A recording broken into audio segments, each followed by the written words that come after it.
So Jack, tell us about your book. This is your fourth book. Tell us a little bit, why you wrote it and sort of what you hope the takeaway is for readers. Well, it's called Hooked Up, a new generation's surprising take on sex, politics, and saving the world. And it's really a very hopeful book. It takes a generation and really recognizes that there's no such thing as the millennials. The millennials are a myth. Right in the middle of the millennial period, which is typically 1980 to 2002, 2005, came the internet. And everyone born pre-internet is very different than those post-internet. And as I was researching the transformation and the impact of the internet on the generations, and I found this window, this 5-year generation born 91 to 95. I call them internet pioneers. They're the first ones to cross the chasm between the pre and the post-internet, so they're our window to the future, and still somewhat with the sensibilities and sensitivities of the pre-internet generation. And what I found was a really amazing story about a generation that is very different than all those who have come before, and are a window to generations that will be leading the world in very different directions than it's been going in for the past 2 to 3 decades. And who's your audience? Well, you hope the whole world. Well, who's it written for, if it is, or do you have an audience in mind? Yeah.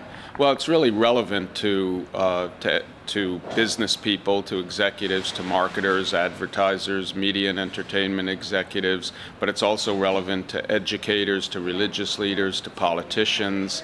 Mostly, though, it's relevant to parents and to the generation themselves, who find it to be the first thing they've read that's actually hopeful about their future as opposed to negative about their future. So let's switch gears. Jack, you know a little bit about the media buying world. Give us sort of a little bit of an overview in terms of media buying and digital video, and what's happening now, kind of where we are, where the industry needs to go, and sort of what you think is exciting or frustrating. Well, most of what I see in the business today is really exciting. We're on the other side of the tipping point where we're seeing that the chaos and change that we've had for the past 20 years brought on by the computer and by the internet is now moving to a period where we're looking for stability, in ways to create stability out of chaos. We're looking at taking all the information that's being generated and creating knowledge out of information. So there are really some fundamental shifts taking place. In terms of video and advertising and television, I really see that there's one industry emerging increasingly. The video industry is emerging, and every medium is participating in the video industry, from online video to television to radio is now becoming increasingly video. Music is becoming increasingly video. Print is moving more toward the iPad platform and developing video. So the media industry is becoming a video industry, and I think all of us really need to understand it as a singular platform that's going to be increasingly two-way, interactive, and that's not just people tweeting or updating their Facebook page about what they're watching on television, and it's not just promotional vehicles using social TV to communicate out to an audience, but it's really an engagement and a two-way interaction in a process.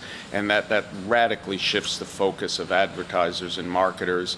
It radically shifts the focus of talent and producers and studios, and dramatically shifts the focus of advertising, sales, and operations. I think it's the sales groups that are going to get it last, because they're the most embedded in the traditional models and maintaining and sustaining the traditional models.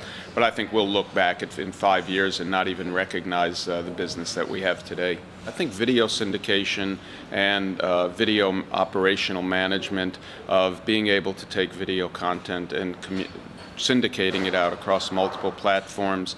A company called Grab Media, Tidal TV, Videology is a very powerful company. There are a number of really important platforms out there. There are a lot of social media companies that are doing extremely well.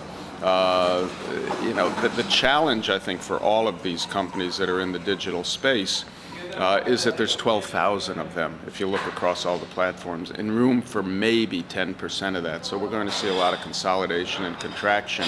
And in that context, the companies that I'm most excited about are the Disneys, the CBSs, the Viacoms, the Scripps networks, the companies that have really strong media brands and really strong platforms and sustainable existing businesses that can take advantage of the technology and use it effectively across their existing platforms. And I think are going to be absorbing a lot of these technology-based companies that have grown up over the last 5 years. Consolidation, you think? Mergers and acquisitions?